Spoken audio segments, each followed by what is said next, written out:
Hello guys, আজকে আপনাদের সাথে একটা চমৎকার বিষয় নিয়ে আলোচনা করব।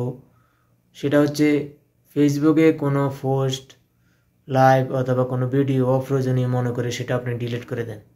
আপনি ভাবতেছেন সেটা ডিলিট হয়ে গেছে, সেটা কিন্তু ডিলিট হয় নাই। ফেসবুকের একটা নির্দিষ্ট জায়গা ওইটা রয়েছে, ওইটা আপনি পরিপূর্ণভাবে যদি ডিলিট না করেন তাহলে ফেসবুক আপনাকে সুন্দর চোখে দেখে। এখন আপনাদের সাথে আমরা সেই বিষয়টা নিয়ে আলোচনা করব। আর মনিটাইজেশন না পাওয়ার অন্যতম কারণ হচ্ছে আপনি কোনো পোস্ট পরিপূর্ণভাবে ডিলিট যখন না করেন তখন সেটা ফেসবুক অথরিটি সুন্দর চোখে দেখে। তো আজকে আমরা আপনাদের সাথে ওই বিষয়টা নিয়ে আলোচনা করব, কিভাবে সম্পূর্ণভাবে ওই ভিডিওটা আপনি ডিলিট করে দিবেন। Let's go. আমরা ফেসবুক সফটওয়্যারে চলে যাব। ফেসবুক সফটওয়্যারে গিয়ে যার যেই প্রোফাইল অথবা ফেস যেটাই হোক, আমরা ওইখানে গিয়ে সেটিং অপশনে চলে যাব। সেটিংয়ে গিয়ে আমরা একটু স্ক্রল ডাউন করে আমরা নিচে যাব। নিচে গিয়ে আমরা খুঁজে বের করব অ্যাক্টিভিটি লগ কোথায় আছে। এ তো আমরা পেয়ে গেছি, অ্যাক্টিভিটি লগ পেয়ে গেছি। অ্যাক্টিভিটি লগে আমরা ক্লিক করব।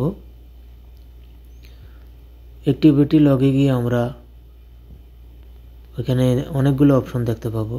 এখানে আমরা যেটাতে এসেছি ওটাই আমরা খুঁজে বের করব। আমরা রিসাইকেল বিনে যাব।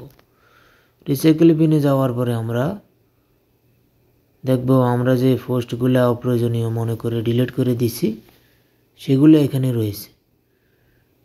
এগুলোর কারণে কিন্তু ফেসবুকে অনেকে সন্দেহের চোখে দেখে।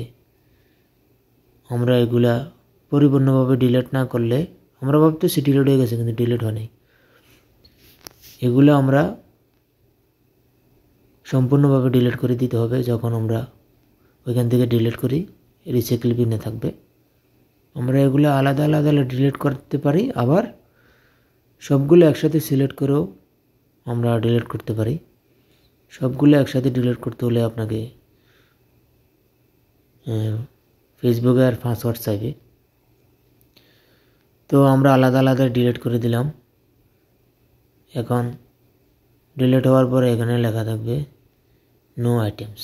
সবসময় এগুলো আপনারা নো আইটেমে রাখবেন, তাহলে ফেসবুকের মনিটাইজেশন সহসায় পেয়ে যাবেন।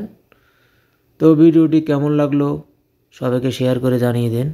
ধন্যবাদ।